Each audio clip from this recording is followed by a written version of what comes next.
I'm aware there are people at the back that cannot hear too clear. First of all, thanks to all those locals and local businesses who assisted setting up this meeting. And please, while you are in town, I urge you to support local businesses who are the lifeblood of the town. Now down to business, and I hope you cast light on a few facts. Do us a favour and look around at the people beside you. You'll find people from Ireland, England, Poland, Lithuanians, Estonians, Brazilians, and even a few from a faraway place called Dublin. These people have settled here, part of the town, and contribute to the town. We, the people, are Roscommon. The people of Roscommon welcomed these new arrivals years ago. They arrived from mostly Christian countries with Western values. We get on great together. The people who legally arrived here years ago within a controlled migration process are now locals, great people, and some my good friends. Before the government opened up our borders, anyone coming into this country had strict immigration criteria to meet, came to work, and most importantly, did it all under their own steam with no government subsidy. Just good old hard-working people like you and I. So if all is happy in the garden, why am I here? Or why are you here? It's because of the current, uncontrolled, open border situation. It's only Western countries that are stupid enough to open their borders. The new people coming in do not share our Western Christian values, and certainly not Irish values. Their idea of right and wrong is not our idea of right and wrong. Their God is not our God. They are from cultures where 10-year-old kids are married off, where women are mutilated, where women are stoned to death just for displaying long hair in public. It's not their culture, it's not their race. It's not their colour, it's not their race. It's their culture, deeply ingrained inside them, that's alien to Irish people and Irish culture. We are expected to change our society to make them feel at home. They are not at home. This is not their home, it's our home. Do not be under any illusion that there is a free marketplace of ideas in Ireland. Whoever dominates the national conversation is whoever has the biggest platform. RTE is the big player here. RTE got 725 million over 3 years. 2 seconds. 725 million over 3 years from the government, because they are vital to the government propaganda machine. That's why you only hear one side of the story, only the government side. What you're about to hear is another version, an honest version for a change. The government's attitude to Irish people's fears are concerning. They don't listen. What we saw visited on other towns, we don't want it to happen here. Now, because we're a family-friendly town, I refuse to go into the graphic accounts of unvetted migrants who carried out some horrifically callous acts, and these acts have been proven in Irish courts. Such acts are repugnant to all decent people, regardless of ethnicity. Our government opened the borders without reference to the people, as last year approximately 70,000 of our own immigrated. When our sons and daughters arrive abroad, they do not get set up in hotels. They do not get a daily spending allowance. They do not get free medical care. And most importantly, they do not get prioritised over locals with regards to any social supports that may be on offer. However, our government will spend 1.5 billion this year on migrants.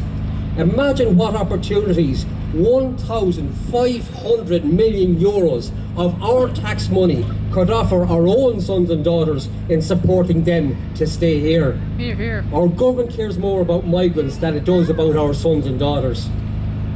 Taxpayers' money should not be spent. Taxpayers' money should be spent on Irish people first, Irish houses first. Not to mention that money could even have been used to attract back immigrants back home. But no, the government does not want our own children to return. Do you think that if the 70,000 who migrated last year actually returned, that they would vote for the parties who made such a hames of this country? No, they wouldn't. On the other hand, the government hopes that the economic migrants will vote free are linked to the government's immigration policy. And I'll explain. Let's have a look at the housing situation. Fine Gael have been in power since 2012 with the assistance of Fianna Fáil every now and then. In 2012, there were 3,800 recorded homeless. Today, there's over 15,000 Irish homeless. That's a damning statistic. Yet the government will spend 1.5 million on immigrants, not on our own homeless. It's not just the homeless.